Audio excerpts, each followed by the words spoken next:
За цогт шүүгчийг бас танихгүй ч гэсэн ер нь бас хэвлэл мэдээллээр шудраг үнний талд байнга одоо дуу хоолойгоо өргөж байдагт бас би дэмждэг.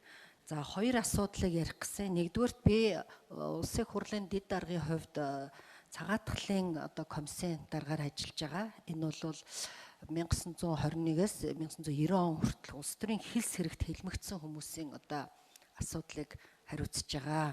За энэ дээр бол хэд хэдэн удаа хууль гарсан, хуулийн нэмэлт өөрчлөлт гарсан. За ингээд энэ хүмүүсийн одоо хэрэгүүдтэй танилцахад одоо маш аимшигтай дүр зураг харагддаг л да.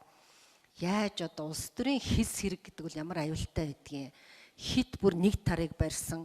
За дээрэс нь нөгөө шүүж байгаа шүүгч нь өөрөө бүр тэрэндээ бүрэн итгэчихсэн. Нийгмийн сэтгэл зүй тэр чигээрээ тэр хүмүүсийг ерөөсө гадаадын тагнуул, эсэргүү гэдгийг бүрэн дүүрэн итгэцэн тэр нийгмээр үзэн яддаг ийм сэтгхүүг бий болгож энэ хүмүүсийг одоо хэлмэгдүүлсэн байдаг.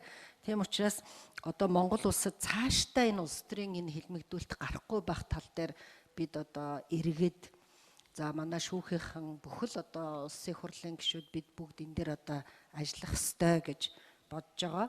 За тэгээд тэнд үзэхэд энэ үндсэн хууль хүний эрхийг ямар бүдүүлгээр зөрчиж ийсэн, яаж одоо улс төрийн хит нэг талыг барьснаар ингэж одоо хүмүүсийг хэлмэгдүүлж ийсэн бэ гэдгийг бас зарим нь бүр гайхаад ч олдоггүй. Тэгээ ер нь шүүгчд бол бид бол цалин нэмэх хэрэгтэй гэсэн одоо манай өмнөх одоо парламентын шүүгчдийн цалин одоо нэлээд нэмсэн. А дээрэс нь энэ бас би Батбаяр даргач гэсэн хэлэхэд энэ шүүгчдийг энэ хүнлэг, энэрэнгүү, хүний эрхийг дээдэлдэг энэ чиглэл рүү нь бас нэлээд одоо соён гэгэрүүлэх ажлыг шүүгчдэд одоо үзүүлэхгүй бол өнөөдөр нийгэм маш одоо хүнд болж байна, хүнд хэрэгүүд гарч байна.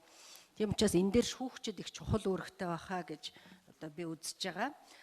За ялангуяа одоо Монголын түүхэнд 5 эмэгтэйг одоо жирэмсэн байхад нь цаазалж байсан ийм аимшигтай түүх байдаг. Нийт одоо өнөөдрийн байдлаар 31,100 хүн шүүхээр одоо ямар ч гин буруугүй гэдэг нь ингээд тогтогдсон байж байгаа. За хоёр дахь асуудал юу вэ гэхээр энэ одоо ч гэсэн бас улс төрийн хэлмэгдүүлэлт нэлээд одоо байх шиг санагддаг. Жишээлхэд засгийн газар улсын хурлын хамтын шийдвэрийг хэрэгжүүлсэн байдаг. Гэтэл тухайн үедээ төрийн ажил алба хашиж байсан хүмүүсийг засгийн газрын шийдвэрийг биелүүлсэн гэж зарим хэсгийн шийдгээд, зарим нь засгийн газрын шийдвэрийг биелүүлээгүй гэж одоо шүүгээд байгаа.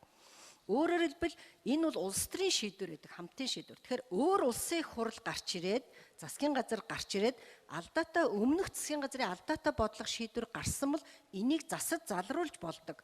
А тэрнээс биш энэ шийдвэрийг хэрэгжүүлсэн хүмүүсийг одоо буруутгах ийм явдал бол одоо газар авч байна. Тэгэхээр энэ хариуцлага хүлээлгэх гээд байгаа нь эрх зүйн зарчмын хувьд одоо зөв үү гэдгийг би бас асуумаар байна. Өөрөөр хэлбэл шүүх нь улс төрийн бодлогыг ингээд шүүж байгаа байхгүй юу? Тийм учраас энэ дээр бол би нэг тодорхой кейс гэхээсээ илүү эрх зүйн зарчмынхаа хувьд эрх мэдэл хоорондын энэ харилцааны асуудлыг одоо хөндөж ярьж байгаа. Тэгэхээр та нар бол одоо шүүгч бол судлаач хүн одоо энэ чиглэлээр захиргааны засгийн газрын асуудлаар нэлээд бас зүйлд өөрчлөлт оруулж исэн. Тэгэхээр энэ захиргааны ерөнхий бол бид нар өөрчлөлт оруулснараа засгийн газрын улс төрийн шийдвэрийг хянахгүй болсон. Гэтэл засгийн газрын улс төрийн шийдвэрийг эрүүгийн шүүх нь хянаад ах шиг. Тэгэхээр энэ чиглэлээр одоо бас хариулт авмаар байна.